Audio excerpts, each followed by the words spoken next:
मैं मेहरबून sir, good morning, स्वागत है आपका। रिजल्ट सीजन के पहले जब आपसे मुलाकात हुई थी, आपने कहा था कि बाकी सब चीज़ों को मारो गोली, अगर कंपनी के रिजल्ट सबसे बड़े होंगे और सबसे निर्णायक वही होंगे, और उसके बाद बढ़िया करेक्शन भी हो गया, 10% घट भी गया। आपने अनुमान भी लगाया था कि मामला ढीला है वहाँ पर। व्हाट नेक्स्ट, अब क्या? सर जोरे साहब बोले, मुझे आई थिंक मुझे याद आ रहा है जिससे मैंने कहा था मारो गोली। आपने ऐसे ही बोला था सर, मारो गोली, सेम आप ही के शब्द है, मेरे नहीं। हाँ जी, हाँ जी, बिल्कुल बिल्कुल ठीक है। इसलिए देख, वो तो लाइव शो में बोल देते हो, कोई याद दिलाता तो बहुत अच्छा भी लगता है सर, बिकॉज वो ऑनेस्ट ओपिनियन था। सर, आपके एक एक शब्द को, एक एक सेंटेंस को हम बहुत ध्यान से सुनते हैं। आपकी राय है, बहुत वैल्यूबल होती है। आपके इतने सालों का, साल को कहना गलत हो जाएगा, इतने दशकों का, डिकेड्स का आपका एक्सपीरियंस है। और सबसे बड़ी बात मैं मेहरबून सर के बारे में बताऊं, वैसे तो लोग जानते हैं कि जो बोलते हैं दिल से बोलते हैं, कोई आर्टिफिशियल है ही नहीं। आप टीवी पे भी मिलोगे तो ऐसी बात करेंगे, अलग से मिलोगे तो भी ऐसी बात करेंगे, एकदम दिल की बात रहता है, इसलिए बड़ा मज़ा आता है। जी sir. Thank you sir, thank you sir, thank you sir.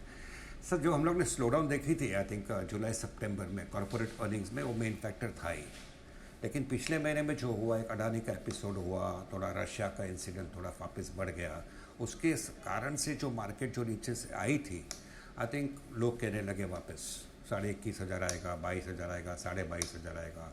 थोड़ी रैली आती है तो लोग कहते हैं अरे वो तो अपॉर्चुनिटी था, वापस घटता है तो वापस कहते हैं संभालो, ये ट्रेडिंग मार्केट है। तो मेरा एक ही कहना है कि अगर आपको जो स्टॉक पसंद है और वो आपको दिखता है कि घट गया है और अभी ज़्यादा घटना नहीं है बाकी, जाके खरीदिए। सिंपल आपको इलस्ट्रेशन देता हूँ विथ फैक्ट्स।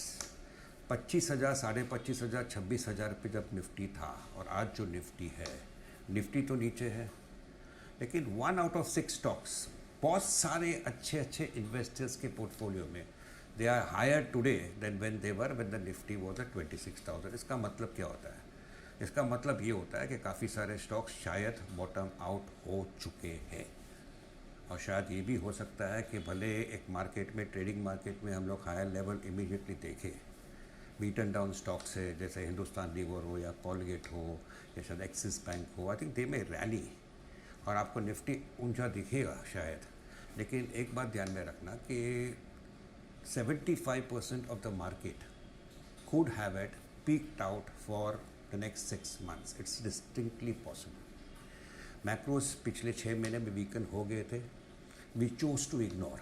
रोज़ बाजार बढ़ता है यार, छोड़ो ना मैक्रो को। शेयर प्राइस बढ़ रहा है, अपना पोर्टफोलियो बढ़ रहा है, तो पीपल चूज टू इग्नोर। और जब भी कॉर्पोरेट अर्निंग्स आया, पब्लिक कहने लगी अरे यार मैक्रोस ख़राब थे, अरे यार गवर्नमेंट ने स्पेंडिंग नहीं थी कि। अभी मैं पॉलिटिकल स्टेटमेंट नहीं पास करूँगा, लेकिन मैं जानता हूँ मैं क्या कह रहा हूँ। I think let's give marks to this present government कि जब भी प्रॉब्लम्स होता है they immediately try to address it. तो ये गवर्नमेंट स्पेंडिंग की जो बात होती है, I think government spending has picked up pace in the last 1 month. और शायद लेग इफेक्ट के बाद 1-2 क्वार्टर के बाद आपको कॉर्पोरेट अर्निंग्स में भी दिखेगा।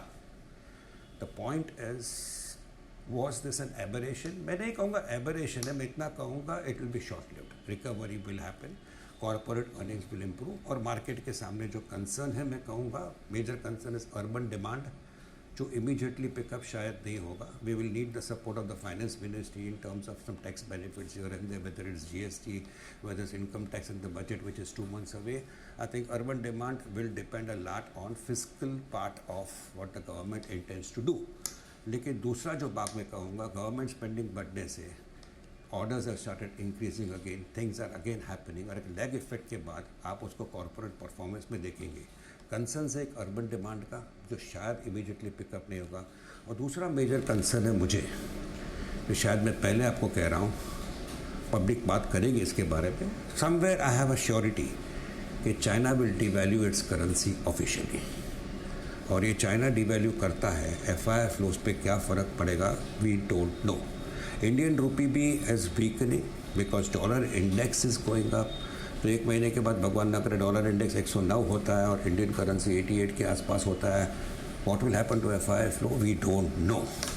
But I just know one thing, और ये अनुभव से कह रहा हूँ कि whenever you feel that market has corrected, market has fallen. ज़्यादा मत सोचिए निफ्टी कितना और घटेगा या निफ्टी बढ़ेगा कि नहीं इमीडिएटली. आप सोचिए कि ये स्टॉक जो मेरे पास लेना है वो भी 5% घट के 30% बढ़ेगा अगले 12 महीने में. Go and buy it. इतना ध्यान में रखिए कि मार्केट नैरो रेंज होता है, आपके सामने बहुत सारे अपॉर्चुनिटीज आते हैं जो आप मिस करते हो because you are going on waiting for lower levels of the Nifty. So beyond a point मैं वही शब्द यूज़ करूँगा, निफ्टी को मारो गोली. Whenever you have good stocks coming up begging in front of you, वो बोलता है मुझे खरीदो, तो आप ज़्यादा मत सोचो निफ्टी और 3-4% घटेगा. मेरा पर्सनल मानना है Nifty could move in a narrow range. In the short term we will see possibly the Nifty trending up.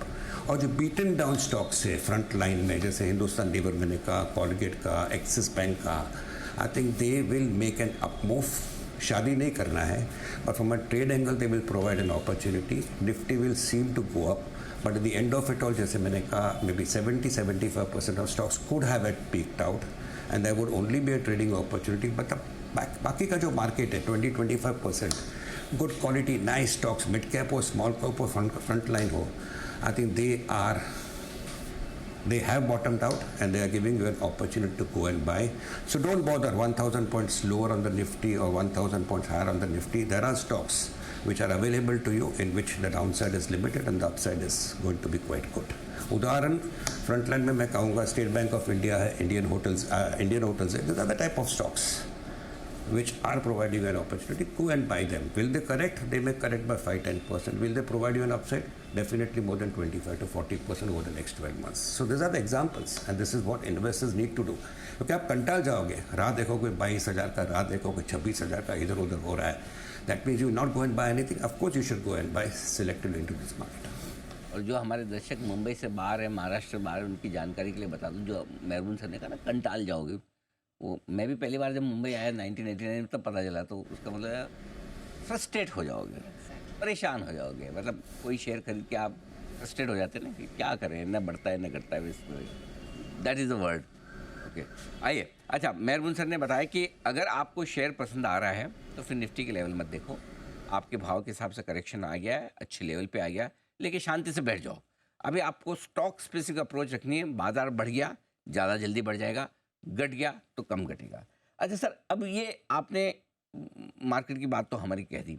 अब एक बड़ी चीज़ जो है ग्लोबल मार्केट्स पे भी आपसे राय लेना चाहता हूँ, क्योंकि ट्रम्प साहब 20 तारीख को मतलब प्रॉपर तरीके से कुर्सी पे बैठ जाएंगे, प्रेसिडेंट बन जाएंगे 20 जनवरी. तो बहुत सारे लोग बोल रहे हैं कि तब बस ये जो तेज़ी है अभी महीने 1.5 महीने की है, उसके बाद ग्लोबल मार्केट्स भी, अमेरिका भी टॉप कर देगा, फिर उसका असर दुनिया भर पे पड़ेगा, हम पे भी पड़ेगा. तो क्या ऐसा आपको लगता है? और दूसरा, ये एफआईज ने बेचना बंद किया है, खरीदना कब शुरू करेंगे सर? सर पहले तो आई थिंक ट्रम्प के बारे में एक सबको पता है कि वो आके टैरिफ्स बढ़ाने वाले हैं, सब लोग बोल चुके हैं. लेकिन इसका मतलब क्या होता है? सामने की जो कंट्री है वो क्या करेगी. इसलिए मैंने कहा चाइना का डिवैल्यूएशन. चाइना होशियार कंट्री है, डोंट अंडर एस्टिमेट देम. भले उनका ग्रोथ खराब है अभी, बट उन लोग अपने एक्सपोर्टर्स को प्रोटेक्ट करने के लिए प्रोडक्शन बढ़ाने के स्टिमुलस देते हैं. प्रोडक्शन बढ़ाने के बाद बेचेंगे कहाँ पे? ट्रम्प साहब तो टैक्स टैरिफ बढ़ाएगा, तो they will incentivise their exporters by devaluing the currency. उससे क्या प्रॉब्लम होता है पता नहीं. रही बात यूएस मार्केट्स की, आई एग्री विथ यू कि काफ़ी सारे लोग including me, I felt somewhere कि इलेक्शन के बाद S&P, नास्डैक और डाउ विल करेक्ट, बट हुआ नहीं है. But in the same breath let's be very honest, recession की बात, स्लो डाउन की बात हम लोग 6-8-9 महीने पहले यूएस के बारे में बोलते थे, आज कोई नहीं बोल रहा है.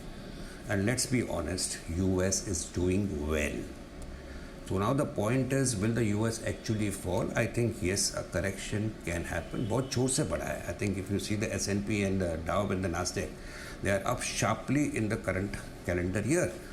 और ट्रम्प साहब के बाद आने के बाद तो और भी बढ़ रहा है.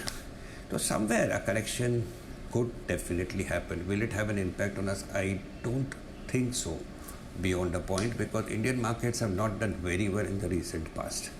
रही बात FIIs की, they will definitely come one fine day, लेकिन large part of it will depend on how the currency moves, at least in the short run.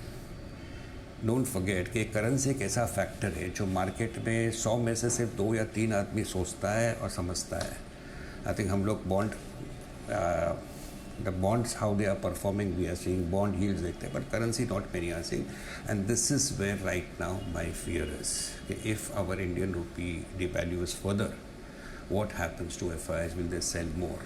But somewhere along the line, हमें confidence के साथ आगे बढ़ना चाहिए अनिल जी कि India possibly remains relatively the best market for FIIs. तो they cannot continuously लोग बेच नहीं सकते, कहीं ना कहीं उन लोग को कॉमा लगाना पड़ेगा और एक फुल स्टॉप भी आएगा और फिर से इन्फ्लो आएगा. It may take some time but it will certainly happen. तो मुझे वो बात से ज़्यादा डर नहीं है.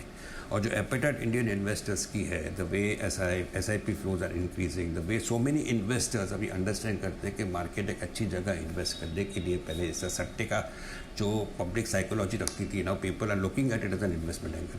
मुझे कोई बात का डर नहीं है, कोई बात का फियर नहीं है. I am quite confident money will keep on coming into the Indian markets और थोड़ा सा टक्कर भी देगा अगर FIIs will continue to sell for some more time to come. बिल्कुल एकदम परफेक्ट तरीके से आपने बताया भी ये. मेहरबान सर, बहुत बहुत धन्यवाद आपका.